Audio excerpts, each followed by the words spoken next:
is that farmers generally have multiple goals when designing cropping systems. This is a list of the most common field crops grown in Canada, most common by in terms of land area dedicated to growing them.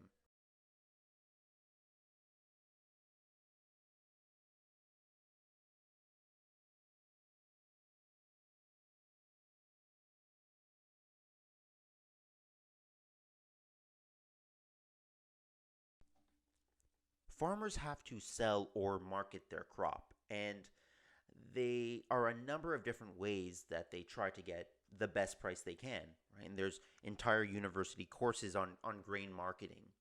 But the G by E by M aspect of grain marketing comes into play when we talk about grain quality. So the management decisions a farmer makes can impact things like the color of the oat of the grain. It can impact the grain protein concentration, and those a number of different quality parameters are going to determine what market class that farmer can potentially sell into. And different market classes, it really depends on what crop we're talking about, but essentially different market classes command different prices. And so if you're growing, for example, barley, you can grow that barley for animal feed, or you can grow it for a higher value use as an ingredient for making beer, right? To make malt. But to sell your barley as malting barley, it has to be at a low enough protein concentration. Okay, so brewers, people who buy malting barley, have a threshold. They'll actually test crops that they're interested in buying, and if that crop has too high of a protein concentration, too bad, we're not going to buy it, and the farmer has to market that grain into a different market. I want to give now a quick review of key concepts in terms of this G by E by M framework affecting temperate cropping systems. So let's start with the environment.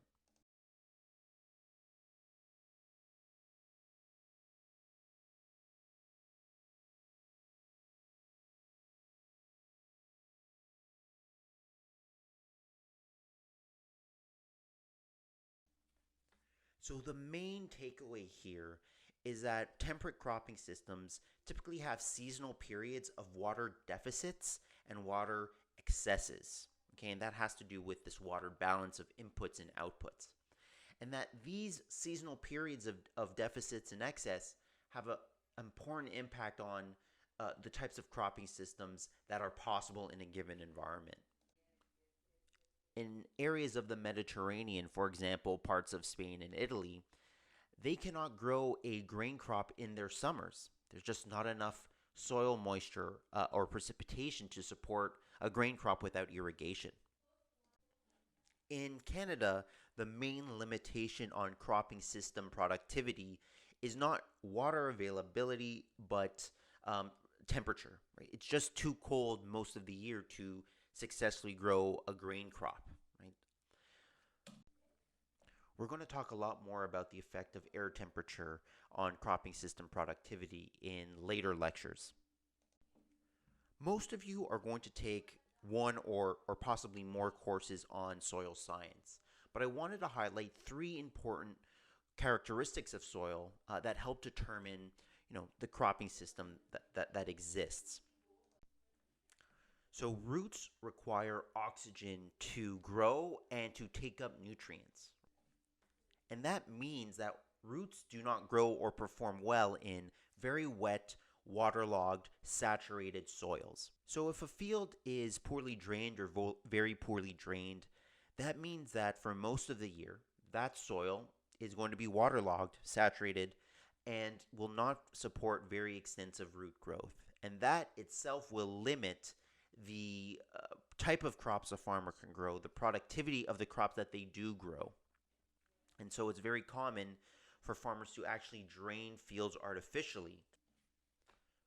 Soil texture determines a number of important soil properties. For example, drainage class and soil fertility, water holding capacity. And these things in turn are going to influence the type of cropping system that exists in that region or on that field. Scientists generally classify soil texture based on the percentages of clay, silt, and sand particles that exist. And so you can see this triangle here. You can classify, clay soils versus clay loam versus sandy loam, etc., all based on these percentages of clay, silt, and sand particles. This is a very important soil characteristic. Soil organic matter is another important soil characteristic that determines cropping system productivity. You're going to learn all about this in your soil classes, but these are the most important points for the purposes of this lecture. We're going to talk about the G component of temperate cropping systems quite a bit in later lectures, but I wanted to give an overview of cover crops because that's something some of you might have not heard about before.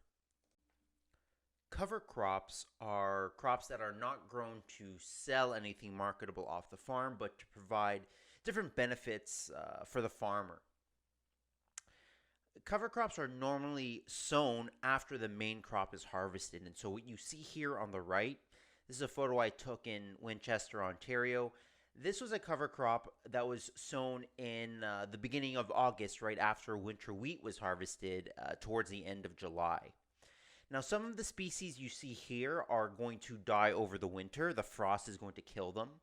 And some of the other species are going to actually survive the winter, right? They're going to overwinter, and then they're going to keep growing in April before the crop. This is going to go into corn. So before the corn is planted, these overwintering cover crops are going to actually be growing, and they're going to have to be terminated soon after that corn crop is planted.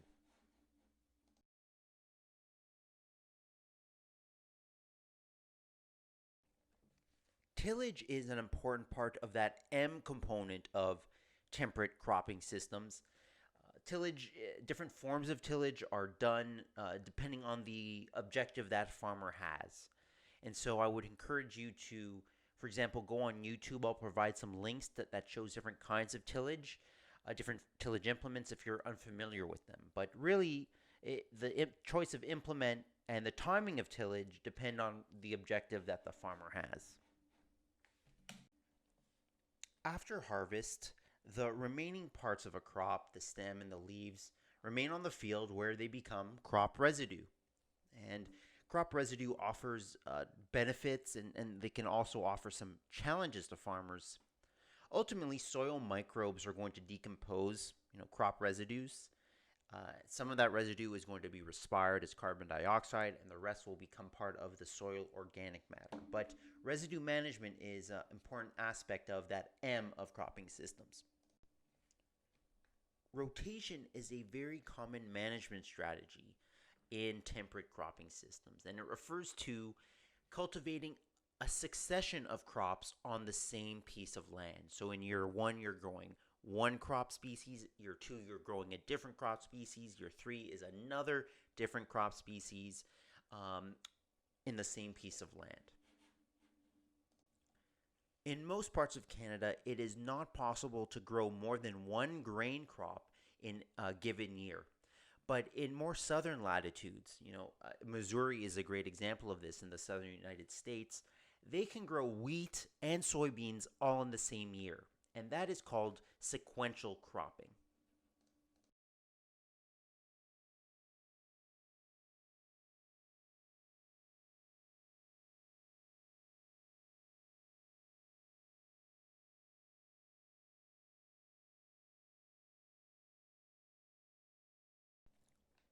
So unlike crop rotation or sequential cropping, where we're really talking about one crop being grown at a time, uh, intercropping is all about growing two or more crops on the same field at the same time. Okay, that's what is distinguishing about it.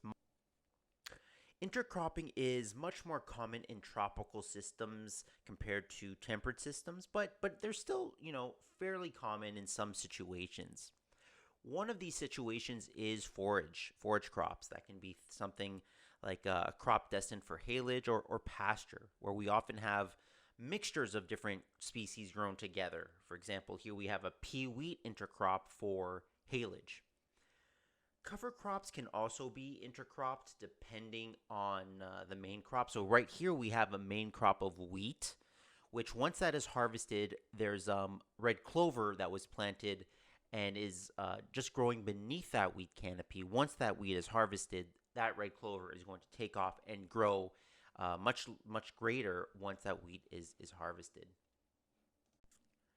Strip intercropping, the name kind of says it all. You're planting different strips of crop species on the same field. And the reason why strip intercropping is normally practiced is that it makes it easier to manage each crop individually. So, if you're planting a strip of wheat next to a strip of corn or soybeans, you can harvest those crops at different times without, for example, damaging one crop while harvesting the other.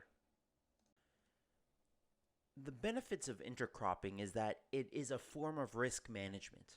If you plant different crops that have different tolerances to, for example, drought stress or are susceptible to different diseases, then, given the risk of a growing season, you don't know what's going to happen, if there's going to be a drought in the future or a disease outbreak.